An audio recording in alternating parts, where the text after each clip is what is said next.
महाभारत के पांडवों में भीम वो योद्धा थे जिनकी काया सबसे विशाल और शक्ति सबसे प्रचंड थी।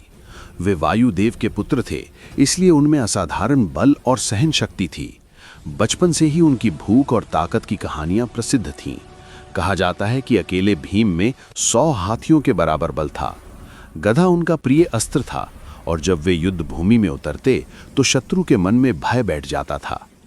कुरुक्षेत्र युद्ध में लोग अक्सर अर्जुन के बाणों और श्री कृष्ण की रणनीति की चर्चा करते हैं, लेकिन इतिहास के अनुसार सबसे अधिक योद्धाओं का वध भीम ने ही किया था।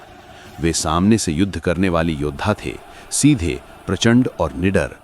दुर्योधन और कौरवों द्वारा द्रौपदी के अपमान और पांडवों के बार बार अपमान को भीम ने भीतर ही भीतर सहा, लेकिन उसी पीड़ा से उनकी एक कठोर प्रतिज्ञा जन्मी।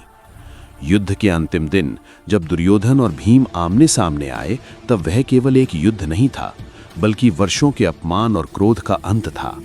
गदा के एक निर्णायक प्रहार से भीम ने दुर्योधन की जांघ तोड़ दी और अपनी प्रतिज्ञा पूरी की।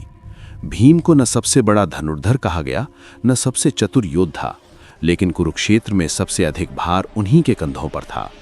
इतिहास अक्सर रणनीति और चतुराई को याद रखता है, पर युद्ध की असली कठोरता सहने वाला ये शांत, धैर्यवान और अत्यंत शक्तिशाली योद्धा भीम आज भी सबसे कम सराहा गया नायक है।